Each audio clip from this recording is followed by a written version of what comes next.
What's up, YouTube world? It's your boy Lucha, aka Matthew J. Brownlee, and I'm back with another Smack Talk review predictions thing.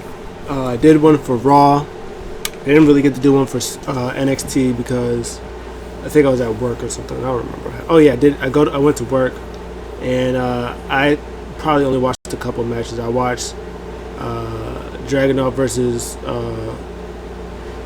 Roddy Strong. I almost said Roddy Piper. Roderick Strong, which was great. I saw some stuff with Legado de Fantasma and Hit Row, and which was also good stuff. I think that was about it. I don't think I really saw anything else. But yeah. Oh, that was Rampage. I did that yesterday. Just kidding. Smackdown, yeah, boom, Smackdown, predictions right there. Handy dandy notebook coming in clutch. Smackdown was alright. It was there. Normally Smackdown is really good, especially when they do their go home shows, because Raw's go home shows really not that good. But a lot of times when SmackDown does their go home shows, theirs are pretty decent. This was just not it. And it was mostly because of matches that we've seen a lot of, too many of all the time. And I wish that there was because I understand you don't want your wrestlers the night before your biggest pay-per-view. I understand that you don't want to get them hurt or something happens and they get hurt and then you have to find some replacement or something like that. But I would have just put other people in. Just we haven't seen Toni Storm since her debut. We haven't seen Liv Morgan since Money in the Bank. We haven't seen Big E in action in a while. We haven't seen Sami Zayn. We haven't seen Cesaro. These people who aren't on the card, you don't have scheduled for the card. You could have just put them on SmackDown and just let them have good matches. You could have gave us Cesaro versus Sami Zayn. You could have let them wrestle a good 10-15 minutes. You could have gave us instead of giving us Bianca versus Carmella and Bianca versus Zelina. You could have gave us Bianca and the I don't know. You could have gave us Bianca versus Natalya or something like that. You could have gave us Zelina and Carmella versus Tegan and Knox, #1 contendership for a title that they had already won. We could have just gave us one of those and then gave us Bianca backstage promo, or have her face somebody Toni Storm, Liv Morgan, Leah's there somewhere. We could have gave us all these different scenarios, but you decided not to. But was what it was. There was a couple of good stuff on the show, so I guess we could just I don't really want to get into it. I'm not going to get into it. That's not what we're going to do. What we're going to do is we're going to talk about the predictions of what the rest of the card is on SmackDown, which I did not write down, but I think I have a couple of them.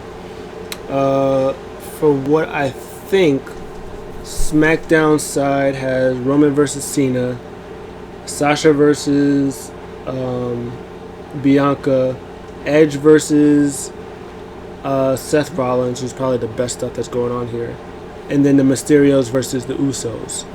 So that's 4. So if there's anything else, I'm sorry. I don't even know if they're gonna have Natty Tamina. So I don't even know if they're gonna have that. But the biggest thing from that is literally they were they gave the Stupid Contenders, if you win you get a maybe contenders match, but it didn't make sense because when Tegan and Shanti debuted, They debuted against them, and then they beat them. And then the following week they had the same number one contenders opportunity match, and then they beat them again. And then Natalya went away for a couple weeks. I think she was injured. And then they had Tegan versus Tamina, which she beat her again. And then they had another opportunity match, which they won again. And then he said it, and then Michael Cole said it was an upset. Doesn't make sense. But yeah, that was a whole thing. Montez Ford versus. I'm kind of shocked that this feud is still going, because they had their match with them last week and they won. And now this week, not only does Otis win, he just like murks Ford. Like, he just takes him out. Ford was wearing some nice boxers type uniform. That's kind of cold. I like that. But he got knocked out due to Otis, so I guess this is still going. Boogs was in action. That was dope. He faced off against Apollo and Aziz with the tag team partner of Nakamura, King Nakamura. That was dope. Boogs got to wrestle. He got to show off a lot of his abilities, doing a lot of guitar stuff. So he got to show off his ability. That was good. And he got the pump handle slam thing on Apollo for the win. So I don't know what they're going to do with that. But WWE Tag Team Division needs more tag teams. So that's good. Still loving the Baron Corbin stuff. Again, I wish that Baron Corbin was fighting anybody not named Kevin Owens, because for like 3-4 weeks, Baron Corbin was only been fighting Kevin Owens. So I mean, there's a whole bunch of people on the roster that he could have faced. Cesaro, he could have faced Cesaro. Sami Zayn. Okay, those were two people, but again, he could have faced either one of those, and it'd have been a different match than what he did with Kevin Owens all night or week. The times he'd been facing him. So, but it was still fun. I love how Baron Corbin was clutching the briefcase like his little precious. That was pretty cool. Kevin Owens. I don't know if there was a DQ win for Baron or it was ruled no contest, but he was about to leave, and then Big E comes out. Everybody loves Big E. He chases after him, and then he beats him up. Ref calls for the bell, and he wants to get the briefcase. He's about to walk over. He's like, I took him out, and then Baron Corbin pushes him on a post, and then he runs away with the briefcase again. So he's giving Big E something to do, so we don't complain about that. Now on to the pay-per-view.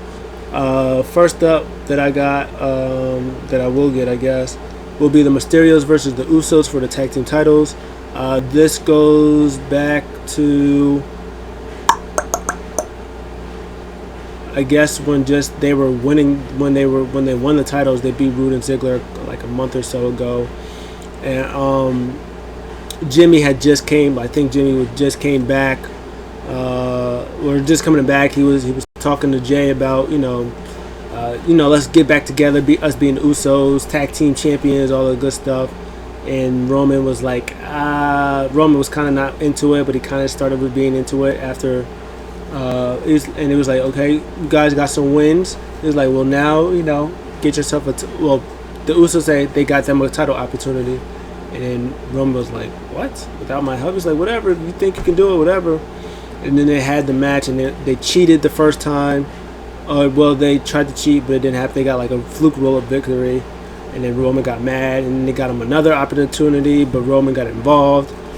It was a whole thing, and then finally when they got back together, like as an actual family, the Usos beat the Mysterios, and now Dom is on this. I got a taste of the gold, now I need it back. So he's trying to cheat, cut every corner which way. They've been doing the feet on the back so they could win thing. They've been doing that for a while. And this week it was Jey Uso versus Rey Mysterio. It was all good stuff because Rey Mysterio is freaking timeless somehow.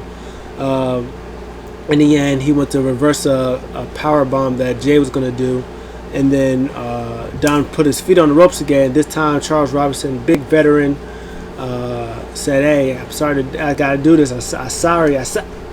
Hey!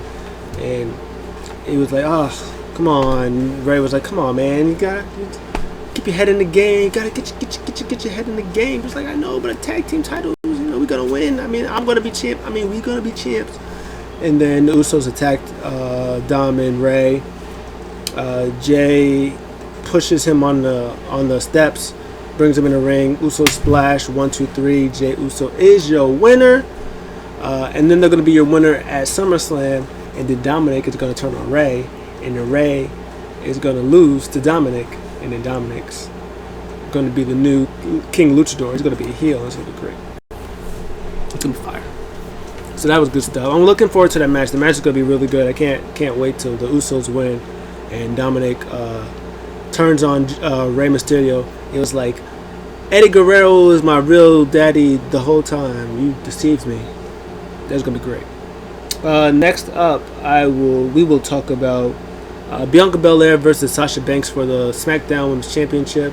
This happened. Obviously, Bianca goes to win the Royal Rumble. Everybody say you should face me. Bianca was like, I face whoever I want. Sasha's like, hey, you can face whoever you want, but just to let you know, if you don't face me, you're not the best. You could beat everybody else but me. And so Bianca chose her. There was a whole thing where they were kind of a tag team but kind of not a tag team with the Nia Jackson, Shayna Baszler thing. It was a whole thing. And then they had a match at WrestleMania.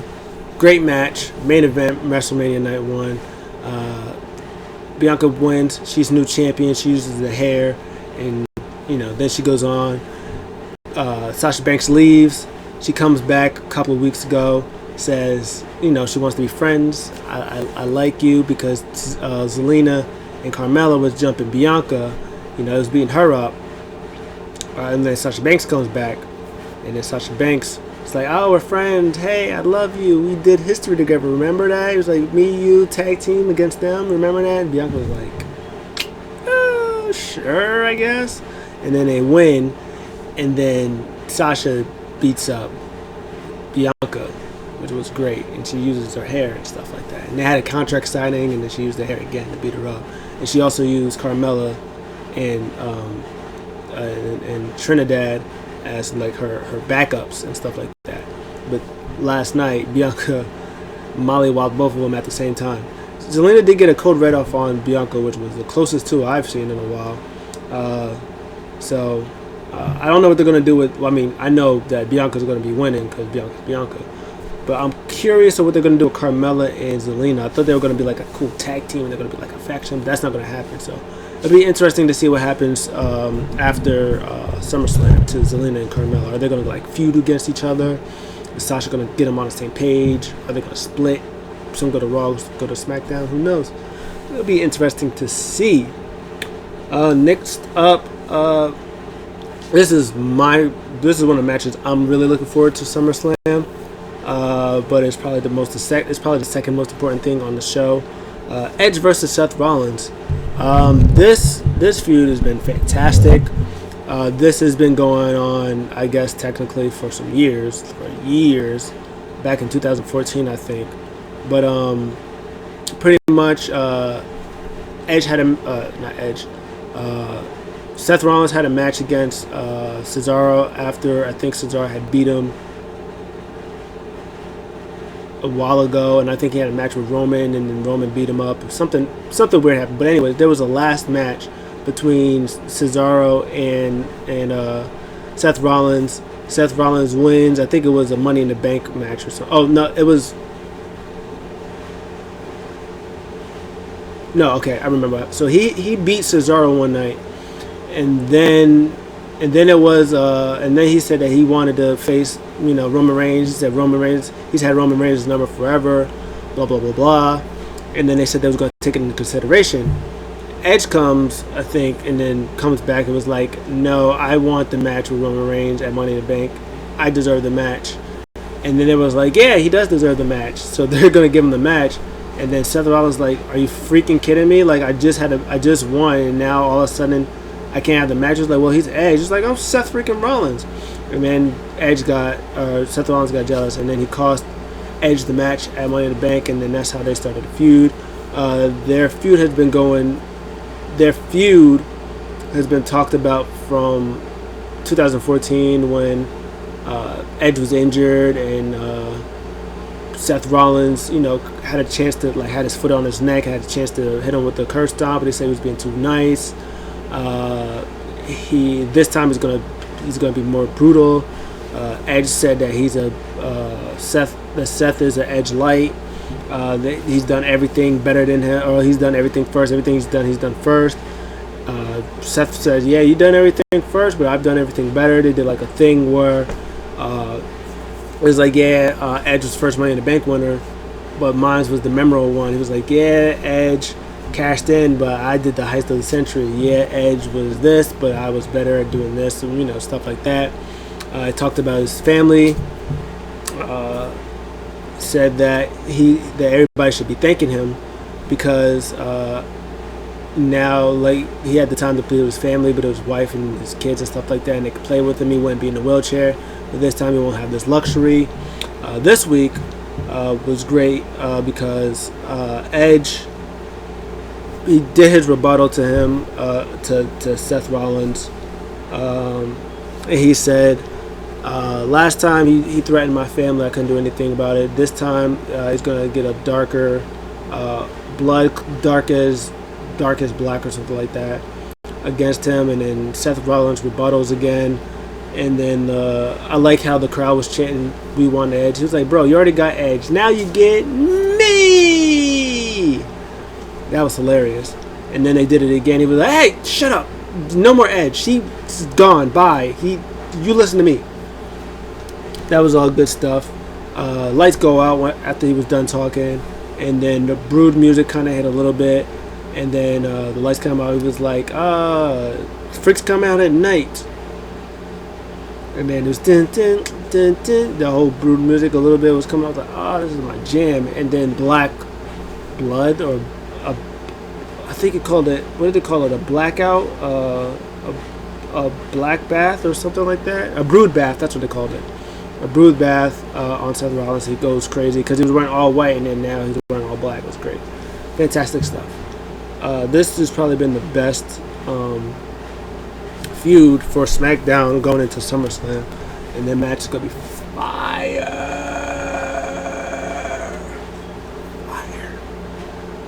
Last but not least, probably going to be the main event of SummerSlam is John Cena versus Roman Reigns. This match... This match is gonna be fantastic.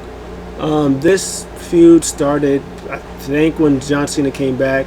Roman Reigns had just beat Edge. I think he just beat Edge when Seth Rollins. No, he didn't. Just kidding. Who did he just beat? Was it Edge?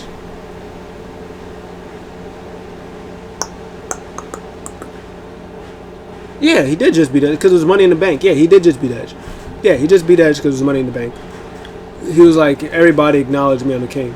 And as soon as he's about to raise his dun, dun, whoa, bow, bow, bow, and the crowd, they go crazy. Like that CM Punk one, like they go crazy like that.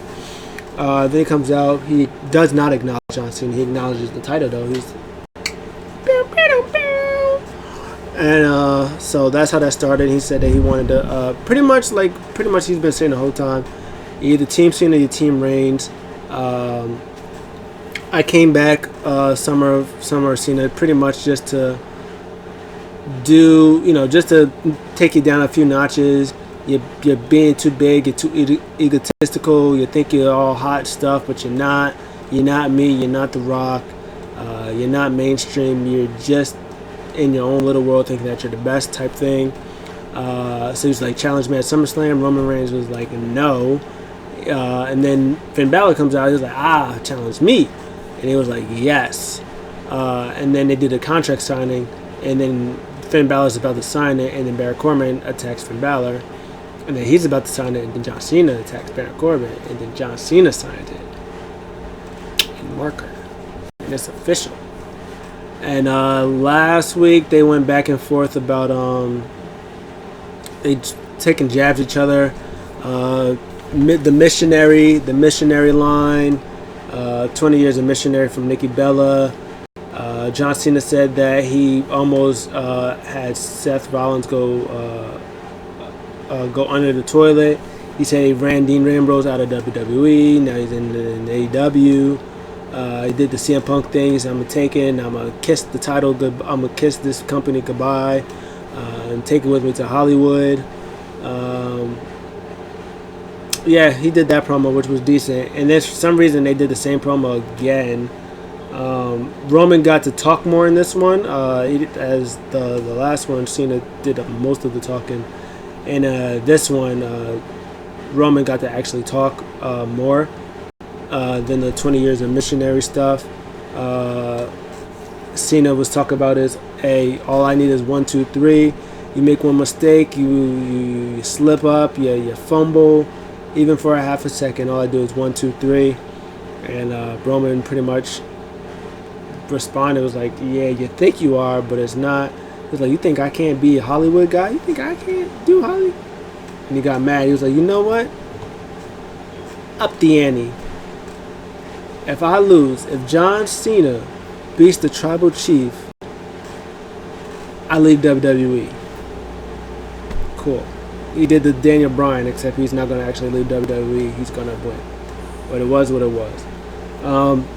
So yeah, it wasn't as impactful as the one last week. I don't even know why they did another one of these, but who cares? Roman Reigns is gonna win.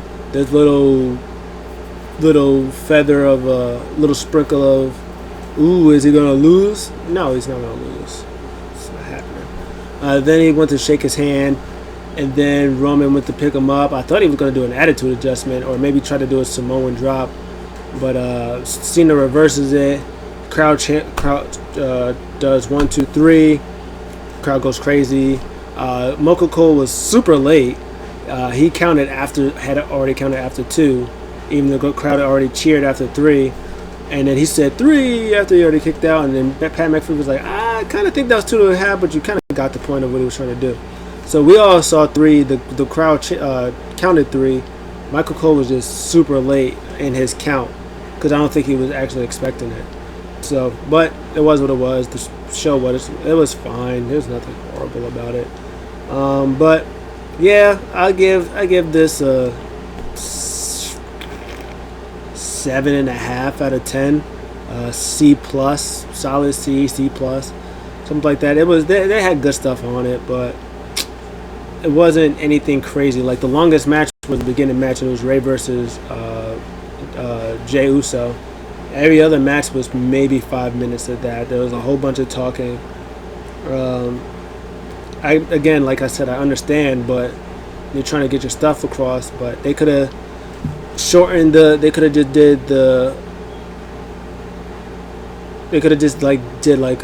Seth Rollins. He could have did his promo, and then Edge could have rebutted like backstage and stuff like that. He could have did that stuff, and then he could have came back a little bit, and then it turned the lights off and stuff like that. He could have did that. They could have saved time for that. Like I said, they could have did Knox and Tegan versus Zelina and Carmella. They could have did Knox and Tegan they could have did Carmella and what's her face, Trinidad versus somebody else. I don't know. They could have did Trinidad versus Toni Storm, or Carmella versus Toni Storm.